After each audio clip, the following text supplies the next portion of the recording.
Entonces lo que habíamos explicado fue el vector momentum, P, que es masa por velocidad, y que mide la cantidad de movimiento translacional. ¿Ya? Así también existe otro tipo de momentum que mide la cantidad de movimiento de giro, pero eso no vamos a hablar hoy día. ¿Ya? Sabiendo lo que significa cantidad de movimiento translacional, ahora nos preguntamos qué podemos hacer para cambiarlo. ¿Ya? Hay que aplicar algo para cambiar el movimiento translacional de un objeto. Ese algo se llama fuerza. ¿Y por qué, pregunta Engel, por qué la fuerza se escribe como variación de momento en tiempo? Esta es la razón. Si la fuerza lo que hacen es cambiar el momentum, la idea de Newton fue midamos la fuerza a partir del efecto. ¿Ya? A mayor efecto, mayor fuerza. ¿Ya? ¿Cuál es el efecto? El efecto es cambiar el movimiento. ¿Cómo se mide el movimiento? Con el momentum. ¿Ya? Así que la fuerza se puede cuantificar con variación de momento. Pero eso no es suficiente, ¿ya? Porque no es lo mismo cambiar el momentum en una unidad en un año que conseguir lo mismo en un segundo. Por lógica, mientras más rápido lo consigamos, mayor es el agente externo. Por eso, Newton dijo, no basta con medir la variación del cambio de movimiento, también hay que medir cuánto nos demoramos en hacer el cambio. Y ahí está la definición de fuerza inventada por Newton, ¿ya? La fuerza mide el efecto y también mide cuánto nos demoramos en provocar ese efecto. Combinando las dos cosas nos quedaría variación de momento partido por variación de tiempo, ¿ya? Es una idea muy ingeniosa porque cualquier causa que provoque un efecto puede ser medida a partir del efecto, pero por unidad de tiempo. En este caso el efecto se llama variación de momentum y el agente se llama fuerza. Tiene mucha lógica, ¿ya? Engel se entendió.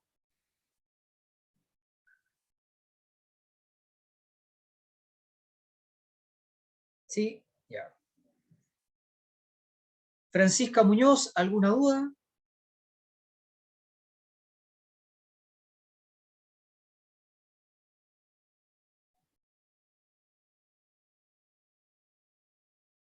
Está claro, ya.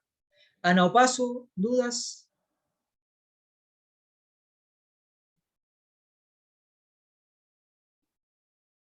Ya. Entonces, la pregunta que hizo Felipe sobre cómo resolver el ejercicio de tensión, ¿ya? Que tiene que ver con fuerzas, pero con fuerzas en equilibrio, o sea, fuerzas que suman cero, ¿ya? Entonces le voy a compartir pantalla.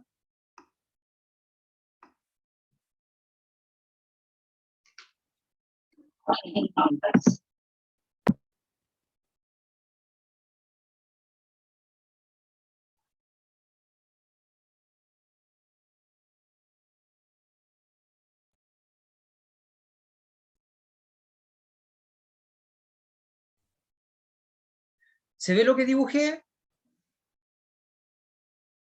Sí, profe. ¿Sí? Sí, ya.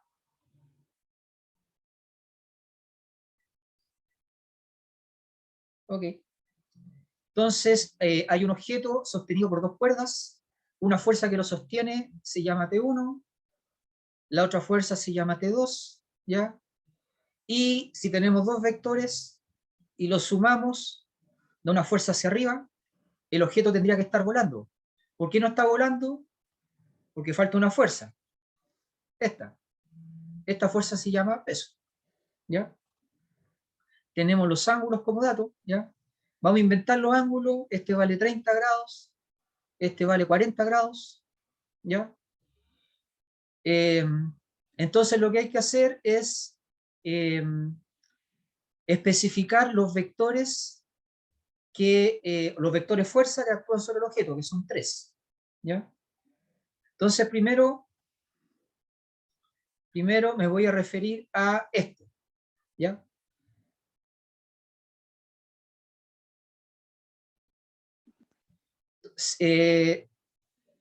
Si este ángulo vale 40, entonces este también vale 40, ¿ya? Aquí es 40, ¿ya? Por lo tanto, por trigonometría, este lado corresponde al cateto adyacente del ángulo de 40 grados. Y la hipotenusa vale T2, porque aquí dice que es T2, ¿ya? Así que aquí vale T2 coseno de 40, y aquí vale T2 seno de 40, ¿ya? Entonces voy a ver cuánto da eso.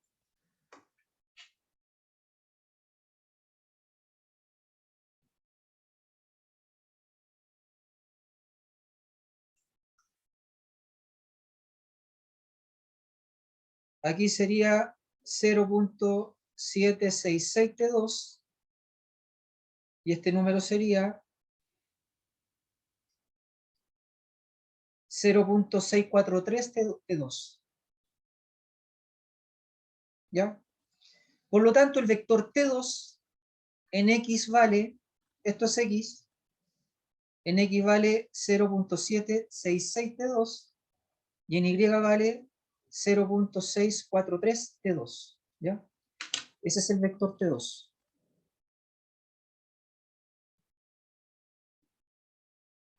El módulo. El No, módulo perdón. vale T2, ¿ya? Esto Ya. el módulo vale T2, esto es lo que vale en X, T2 en X, y esto es lo que vale T2 en Y. Así que esto es T2 en X, y esto es T2 en Y, ¿ya? Y ahora vamos a ver cuánto vale el vector T1.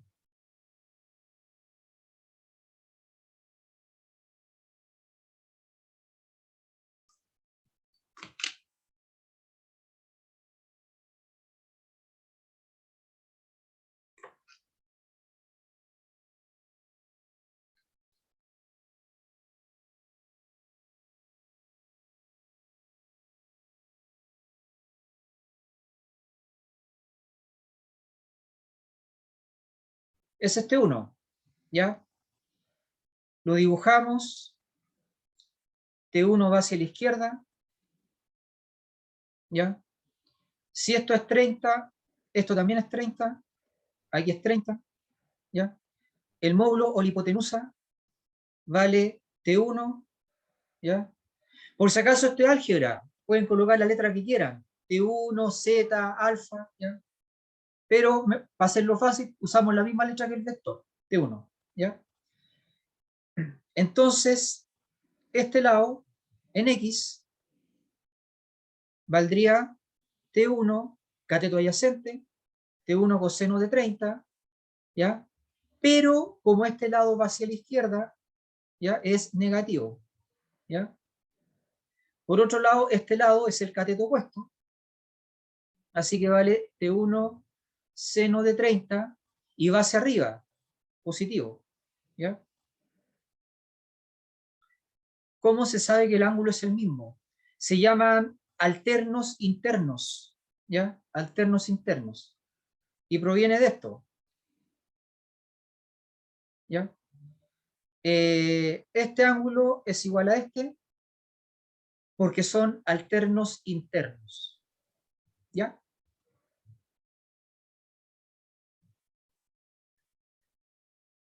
Ya. Entonces voy a usar la calculadora. Aquí sería menos 0.866 T1, mientras que este sería, y esto es T1 en X, ¿ya? Y este otro sería 0.5 T1.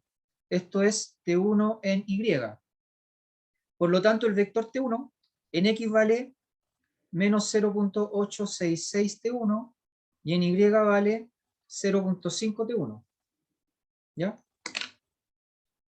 Es el vector T1.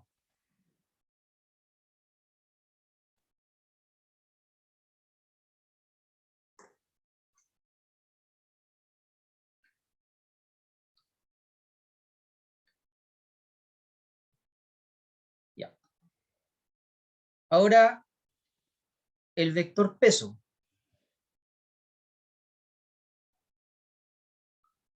Este es el vector peso. Su longitud es m por g, ¿ya? Fue una consulta. Y El sistema de referencia habría que ponerlo, bueno, primeramente donde nosotros queramos, ¿cierto? habría que Pero ponerlo como, donde nosotros queramos, pero ajustándolo, ¿no? Al, bueno, o es preferiblemente ponerlo en el cuerpo, por ejemplo, en ese caso. la verdad es que te funciona donde tú quieras, pero hay que saber lo siguiente, este sistema de coordenadas, ¿ya?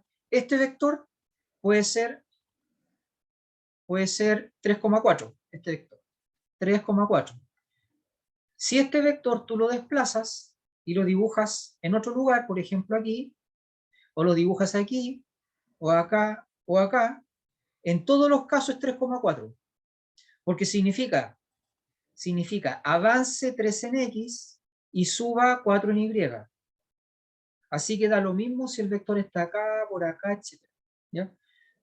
Entonces, si este es el sistema de coordenadas que se dio de referencia en la prueba, este vector va a ser el mismo vector si lo dibujas acá, acá, acá o acá. ¿Ya? Siempre va a ser el mismo vector. ¿Ya? Ya, profe. Dicho eso, para hacerlo fácil es mejor colocarlo aquí. ¿Ya? Pero si no lo colocan ahí, igual resulta. ¿Ya?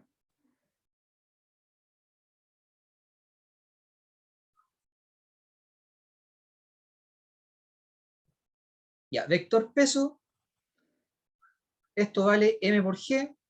Para hacerlo fácil, m vale 10, así que aquí daría 98 o 98,1, ¿ya? Newton.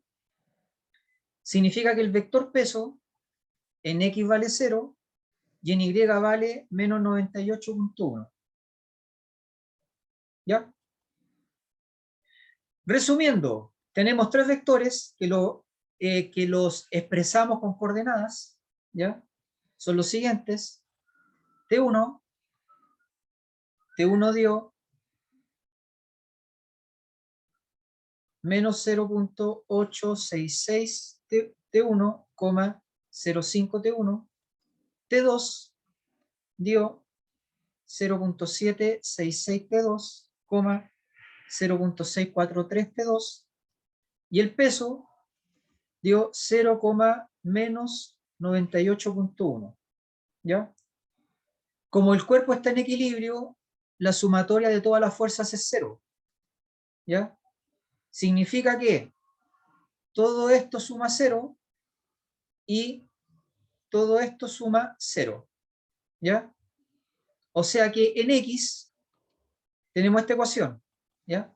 X, primera coordenada. Tenemos menos 0,866T1 más 0,766T2 es 0. ¿Ya? Y ahí está respondida la letra A del ejercicio. Y en Y tenemos 0,5T1 más 0,643T2 menos 98T1 es 0.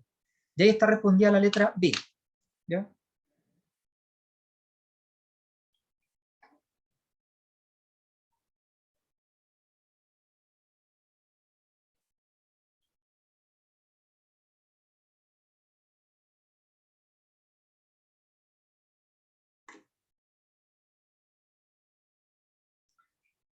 Entonces, la primera ecuación dice lo siguiente.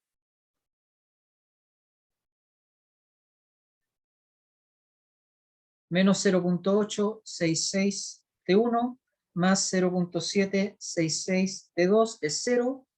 O sea que menos 0,866T1 es igual a menos 0,766T2. Pasamos dividiendo. Queda que T1 vale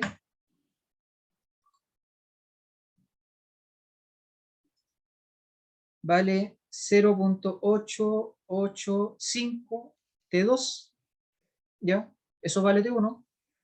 La segunda ecuación dice lo siguiente. Dice que 0,5 por T1, 0,5 por esto, eso es T1, ¿ya? 0,5 por T1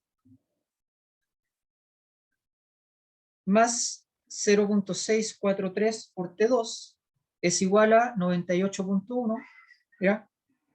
Aquí dice T2, aquí también, así que sumamos.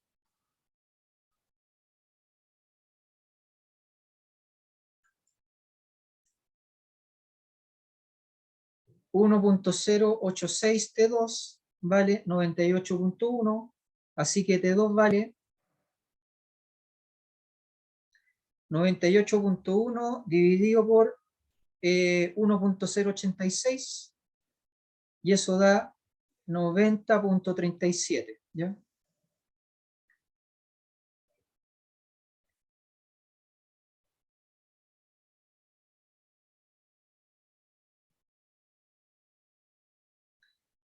Eso vale T2. Y con eso respondemos la C, la letra C, y reemplazando T2 acá, tenemos T1, ¿ya? T1 vale 0,885 multiplicado por T2, ¿ya? Multiplicado por 90,37.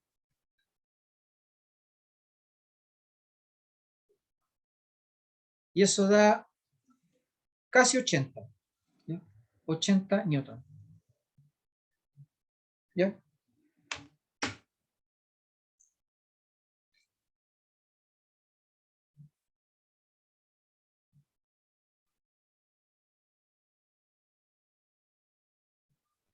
Entonces, resumiendo, lo que había que hacer era, primero, escribir los tres vectores. El peso, la fuerza T1 y la fuerza T2. ¿Ya? Escribir los tres vectores.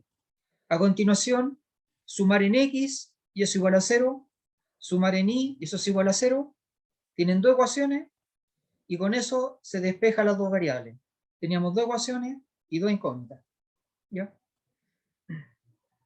Así se hacía. ¿Dudas?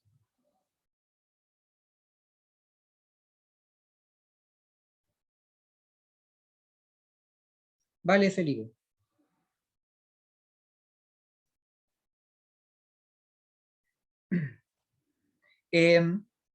¿Alguien sabe qué hubiera pasado si el objeto no estaba en equilibrio?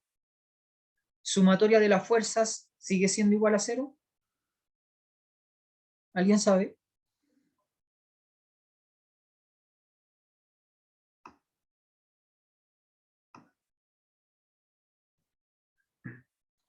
Raúl Una de las Robles. tensiones se adhería, profe.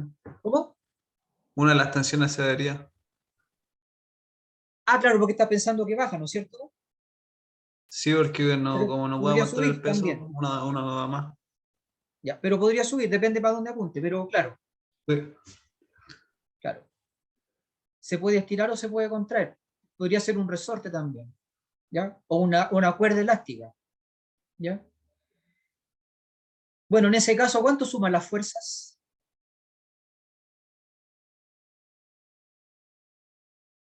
Si una cuerda, si una tensión cede o si sube, porque hay como un resorte.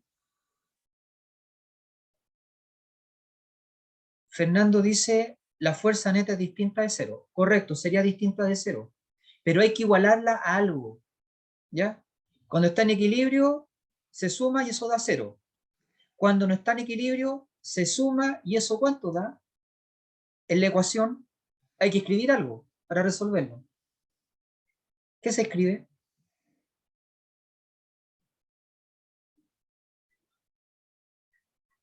Paula Cristi, ¿sabe? Fuerza-peso no. No. Porque estamos sumando las tres fuerzas. Fuerza 1 más fuerza 2 más fuerza peso igual a algo. Ah, Fernando Lara, M por A, correcto. Esa es la respuesta. Cuando está en equilibrio suman 0 y cuando no están en equilibrio suman masa por aceleración. No se olviden que la aceleración es vector. O sea que decir masa por aceleración se obtiene, se abre paréntesis, masa por aceleración en X, coma, masa por aceleración en Y, coma, y eventualmente masa por aceleración en Z. ¿Ya? Eso pasa cuando las fuerzas no suman 0. se iguala a masa por el vector aceleración. ¿Ya? Bien, Fernando.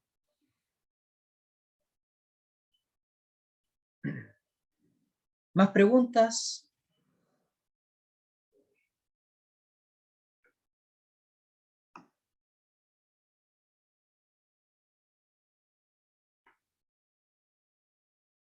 Tomás Berríos, ¿alguna duda?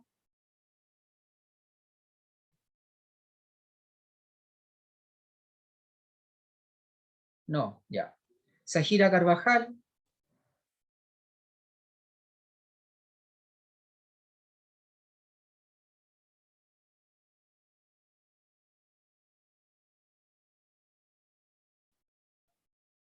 Ya. Cero duda. Ok. Entonces, les voy a explicar un poquito el laboratorio, ¿ya? Y después de eso hacemos un break hasta las 3, y a las 3 retomamos ya la parte experimental, ¿ya? Entonces, en este caso, ustedes tienen que tener instalado Physics Toolbox Suite. Se supone que lo instalaron en la experiencia de laboratorio anterior, ¿ya? Pero ahora hay que utilizar el medidor de tono, ¿ya? Esto ya lo tendrían que haber conocido, ya se dio un plazo razonable para que lo revisara, ¿ya? Para que revisara el medidor de tono. Y en el fondo la idea es emitir una vocal, ya sea con la voz normal, con la voz muy aguda y con la voz muy grave, ¿ya? Y si lo hacen, si practican un poquito, van a conseguir que el número permanezca estable dentro de lo que experimentalmente significa algo estable, ¿ya? Va a tener un poquito de ruido, un poquito de incerteza, pero se puede leer el número, ¿ya?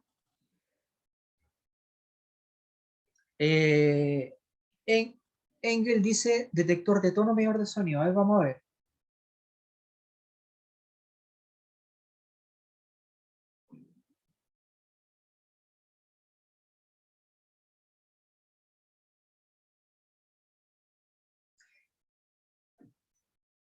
En mi celular se llama detector de tono.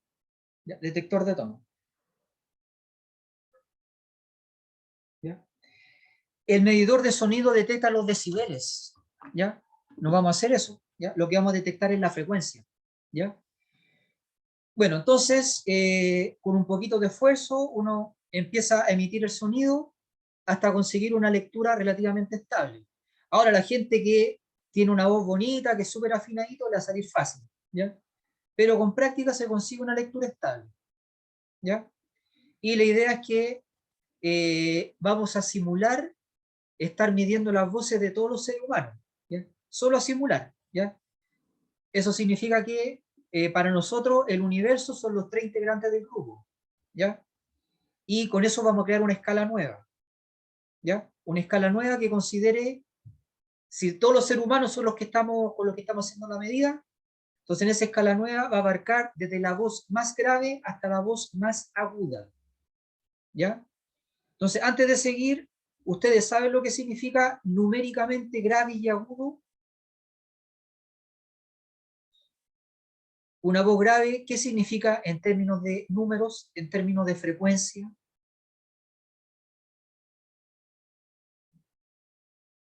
Bien, Constanza, baja frecuencia, menor frecuencia, correcto, sí, ¿ya? Y una voz aguda significa alta frecuencia, ¿ya? El oído humano sanito, ¿ya? De alguien que no ha ido a discotecas, que no escucha música por un audífono, etcétera, o sea, nosotros no, ¿ya? Pero un oído humano sanito escucha entre 20 Hz y 20.000 Hz, entre 20 Hz y 20.000 Hz, ¿ya?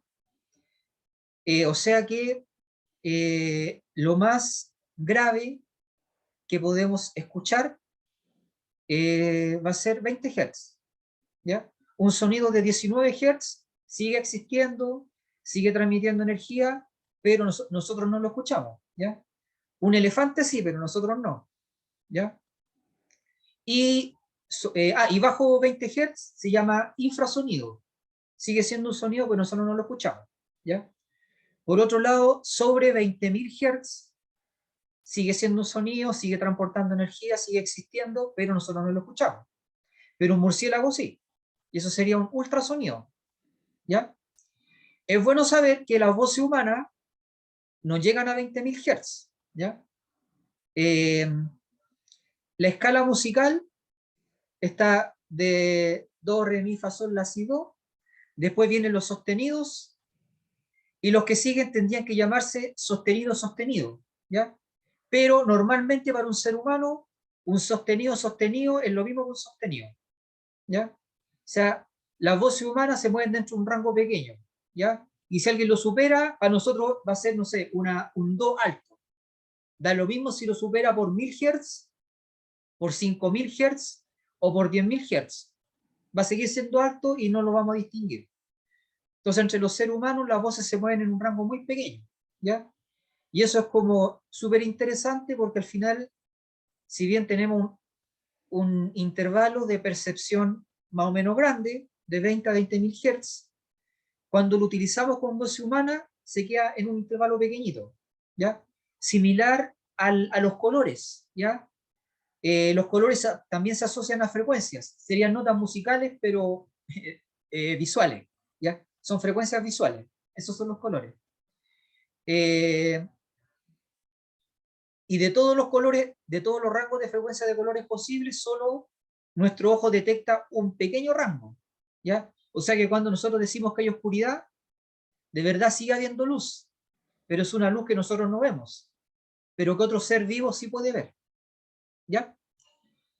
Bueno, así que de eso se trata la experiencia del oratorio que vamos a hacer más ratito, y lo que vamos a hacer entonces, lo que vamos a usar es el detector de tono, para asignarle un número a nuestras voces en el mayor esfuerzo de hacerla grave, en el mayor esfuerzo de hacerla aguda y en la situación normal. ¿Ya? Entonces voy a cortar esta reunión y nos vemos a las 3. ¿Ya? Hasta luego, hasta las 3.